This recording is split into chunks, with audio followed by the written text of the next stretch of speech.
Hey there, and welcome back to my channel. Today, I decided to do something a little bit different. We are actually going to be ranking all of the mystery and thriller books that I have ever read.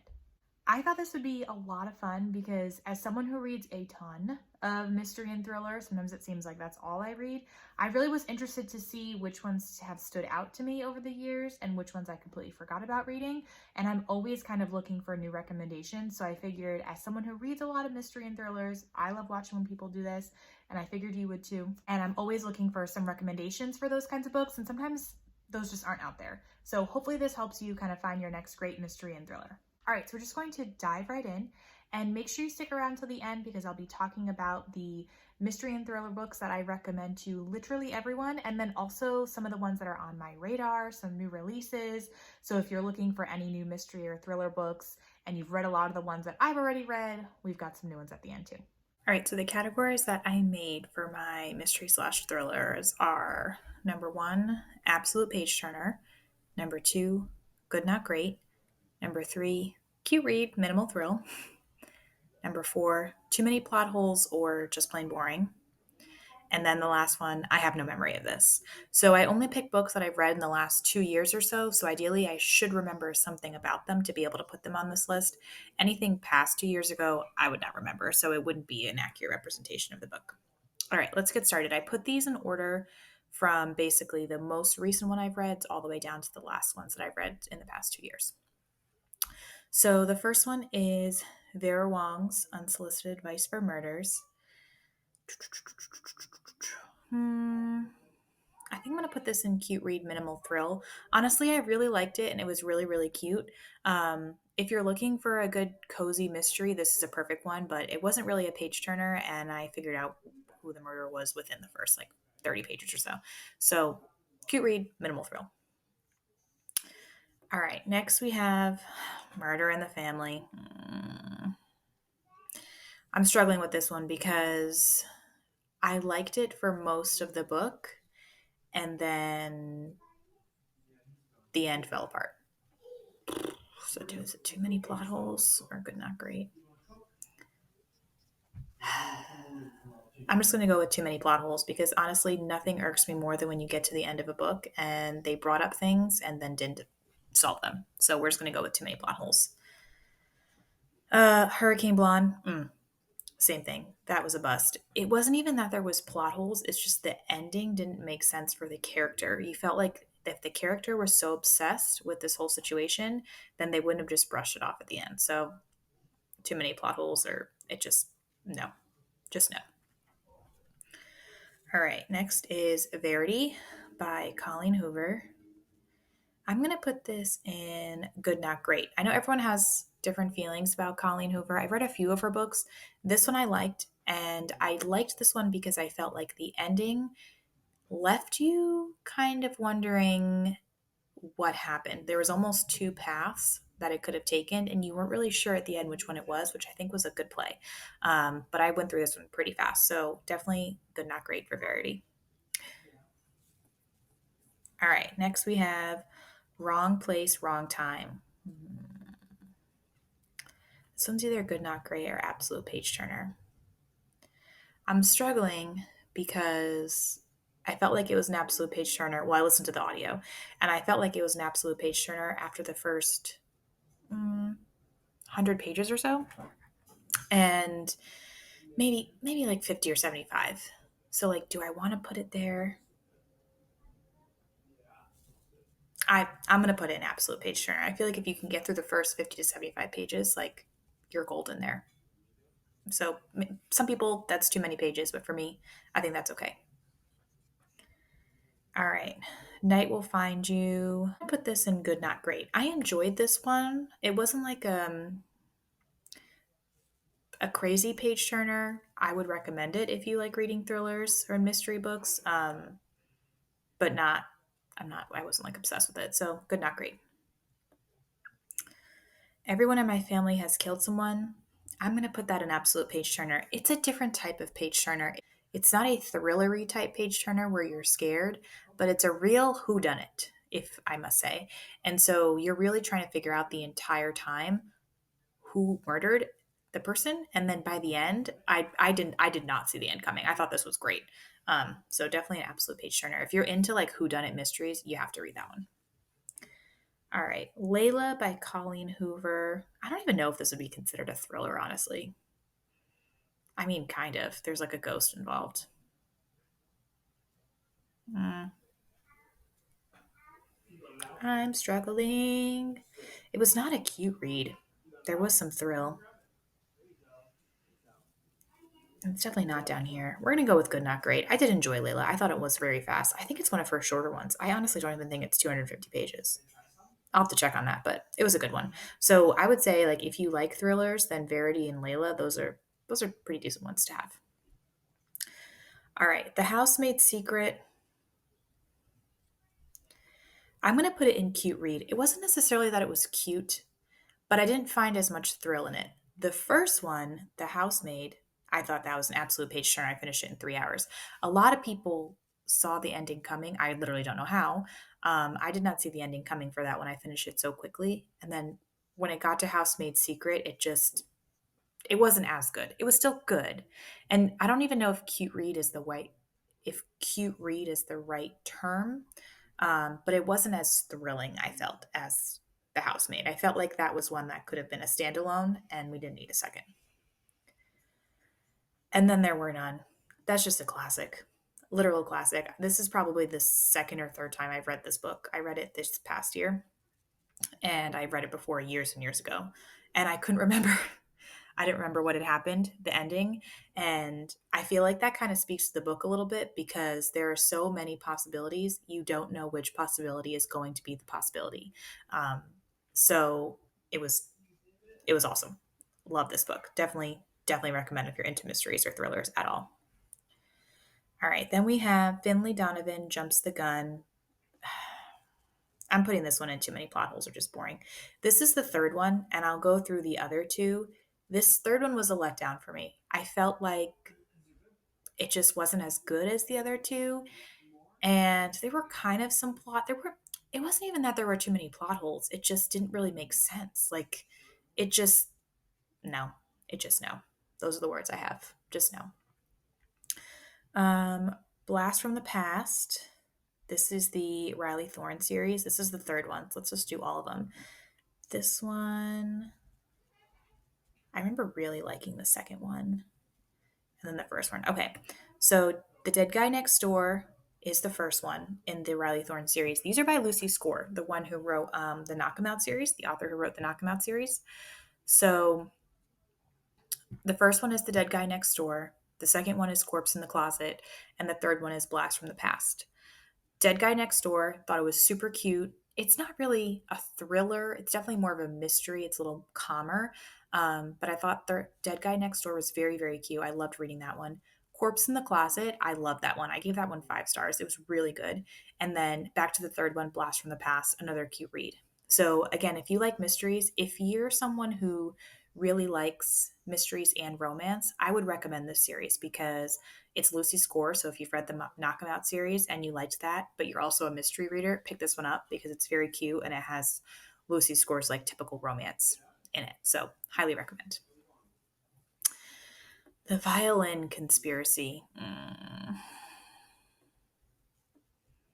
Oops. I don't know. I don't even really know if this was a mystery, to be honest. It it it is it is it is a mystery. It wasn't boring. I enjoyed it. I don't necessarily think cute is the right word for this one. Definitely minimal thrill. Um, the end was a surprise. It wasn't boring and there weren't too many plot holes. I felt like it was wrapped up nicely and I was engaged, but it's not enough to be good not great for me. So, decent read, but not a good not great.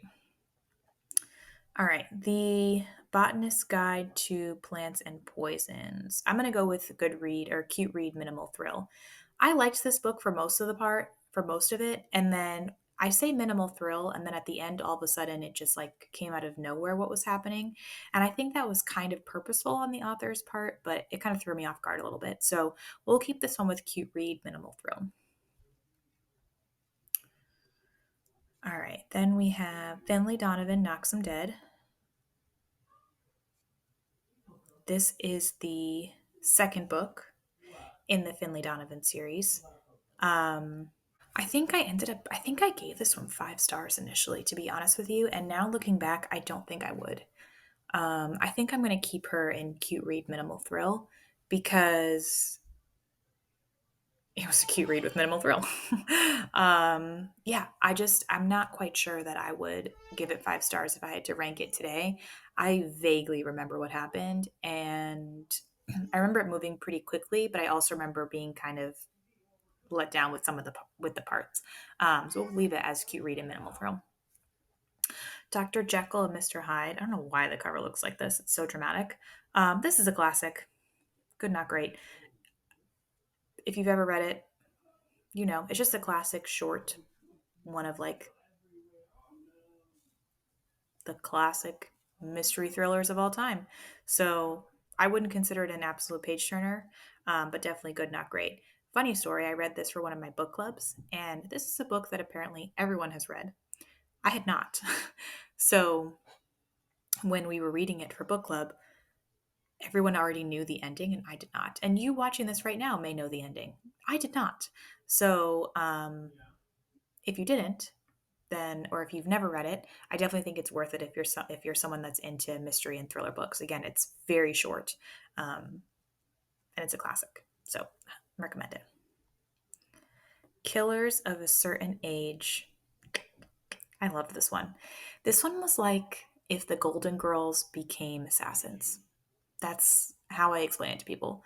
I really liked this one.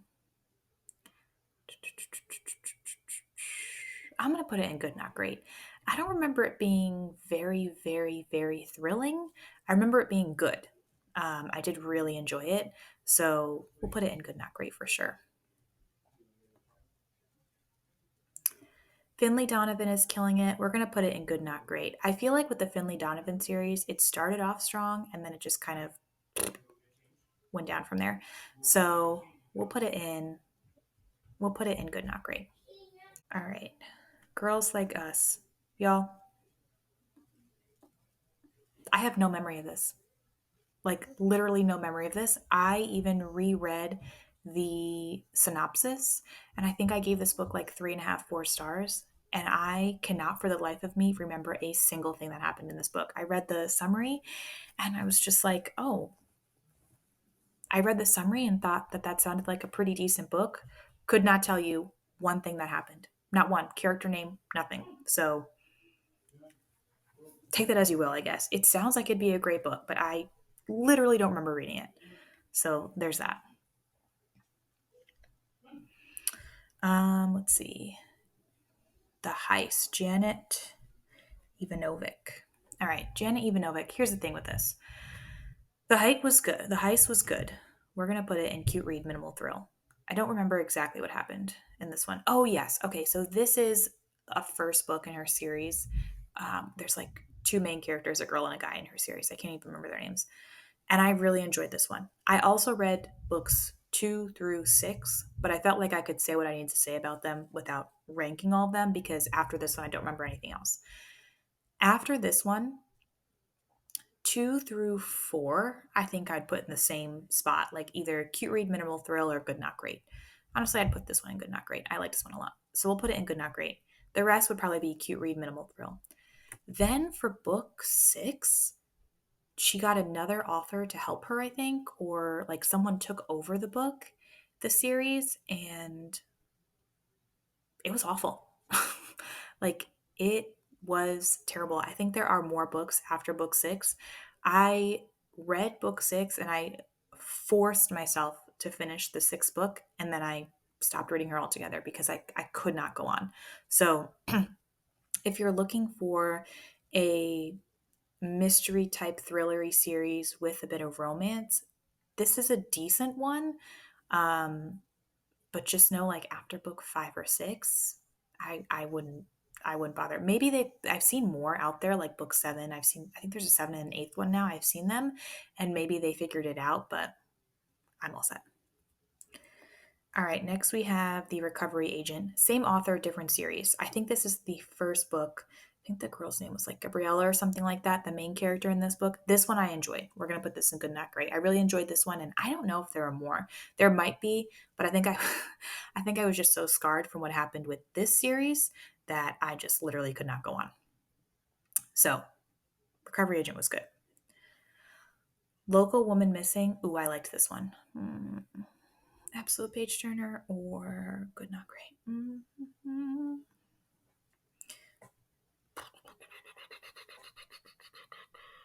I'm going to put it in Absolute Page Turner. This one was good. This one was good. Yeah, it was very good. So if you're into thrillers, not so much mysteries, more thrillers, this is a good one for you. The Sorority Murder. I have no memory of this.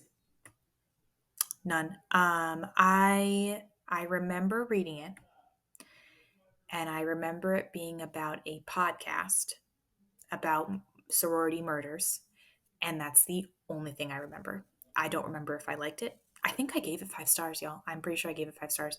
I don't remember anything else. That's it. Same with Catch Me. And the thing with these two is I read these two in 2022. So I might have no memory of it because it was 2022, but I have memory of other ones. So it's hard to like say these ones were bad. I don't necessarily think they were bad. I just think they weren't memorable. Because I think sometimes with mystery and thrillers, they can all kind of start to sound the same. So I just feel like these ones don't stick out to me like something like this Local Woman Missing did. Like I remember what happened in that one. These ones, I don't. So if it's going to be up here, it needs to like stick out. I need to remember what happened. All right, and the last would be A Murder in Time. I'm going to put this in. I don't know. Okay, we're going to put the first one in Good Not Great. So this is a series. It's the Kendra Donovan series. It's like a mystery historical fiction type series where basically the main character, Kendra, is an FBI agent and she ends up accidentally going back in time, and so we're following her through what's happening in the 1800s, and she basically becomes a detective in the 1800s. So it's pretty cool. I liked this one a lot. I don't remember specifically what happened in books 2 through 4, 2 through 5 to put them on here, so I didn't. Overall, the series is a Good Not Great series. So here's the ranking there. Not too bad. Not too bad at all. It's interesting to see because some of these books, like especially in this section, these bottom 3, my ratings for them are so high, and I'm kind of shocked that they're that high thinking about them now, a few months after or a year after I've read them. Some of them not so much, like this one the rating was never high, and this one either, I don't think. But some of the other ones my rating was super high, and I definitely would not do that again. All right, so now that you've seen all of the mystery and thriller books that I've read in the past couple of years, I just wanted to take some time and talk about pretty much the top two that I recommend to literally everyone who ever asks me for a thriller or mystery recommendation. So the first one is Riley Sager's Final Girls. I read this one, honestly, I think like 5 years ago now, and I still think about it at least once a month. I think it was honestly one of the first thriller type books I've read, and maybe that's why I just have really good memories of it. But I remember thinking while I was reading this book that it was so good. I thought it was kind of an original type of thriller, and I did not see the ending coming. It was the first Riley Sager book that I had ever read. I've read a couple more since then, and none of them have been as good to me personally as Final Girls. So if you're looking for a thriller, if you enjoy Riley Sager but haven't picked up Final Girls yet, I highly recommend. And then next, if you're looking for more of a mystery type series, not so much a thriller, I always recommend the Kendra Donovan series. I talked about that a little bit in my tier ranking that you just watched, but this series, I feel like it just has everything. So we're following Kendra, who, like I said, is an FBI agent, accidentally goes back in time and then ends up being a woman in the 1800s trying to solve murders. So you're just dealing with so many things that make this series so, so good. Number one, we're dealing with a detective. Number two, we're dealing with historical fiction because she's going back in time. Number three, we're dealing with everything that comes along with her being a woman in the 1800s and people not even thinking that she understands mysteries, let alone how to solve them. So that's a huge piece. And then there's also this romance that goes throughout the entire series. It just has everything. And unlike most of the mystery series that I've read thus far, this one does not drop. So I enjoyed the first one and I've enjoyed every single one thereafter. And I think that's huge kudos to the author because honestly, a lot of the mystery series that I've read, I'm always really into the first one and then it just drops. But this one does not. So definitely recommend if you're looking for a mystery book to read, and then bonus because there's like 5 books in the series now. So if you enjoy it, you've got 5 new books to read. All right, and then lastly, I'm going to talk about some of the mystery books that are on my radar right now. Some of them are on my TBR. Some of them are coming out soon, and so I wanted to share those with you to just kind of give you some more recommendations if you're looking for some new mysteries or thrillers to add to your list. The first one that is a new release that just came out is Everyone on This Train is a Suspect by Benjamin Stevenson. Everyone in my family has killed someone was on the tier ranking list that I read, and I really enjoyed it. It was a real whodunit. The first book was honestly really good. I did not see the ending coming, and as someone who reads a lot of mysteries and thrillers, sometimes you start to figure out where the authors are going, and it's easy to see what's going to happen at the end. Not the case with the first one, and so I'm expecting the same from the second one, so I'm really excited about it, and I think it's a good one to check out. Another one that I'm excited about coming out in March is How to Solve Your Own Murder. So basically, there is a 60-year-old woman who has spent her entire life trying to prevent her murder, and then it happens just the way she thought, but now she's dead, and so who's left to solve her murder is her niece. And it seems like it's alternating timelines. So we've got the point of view of Frances, who's the one that ends up getting murdered, and we're following her, how she finds out that's going to happen and how she tries to prevent it throughout her life. And then we're also following present day, her niece Annie, as she's trying to catch her aunt's killer. So the multiple timelines, that's one of my favorite things that authors do. I think that's going to be awesome. And then just the idea of the fact that the victim knew they were going to be murdered and couldn't stop it, and now it's up to someone else. I think that sounds just super interesting. So that one's definitely on my radar for a mystery. And then the last one's more of a thriller that's coming out this month. It's called The New Couple in 5B. So we're following this younger couple who were basically left this apartment as an inheritance. And it's this luxury apartment. At first, they're really excited about it. And then things start to get a little bit weird. And it seems like there are probably some secrets in this apartment building that no one has been able to find out. And a lot of crimes have kind of occurred there throughout the years. And then one of the neighbors turns up dead. So it kind of seems like a mix to me of Only Murders in the Building and Archive 81.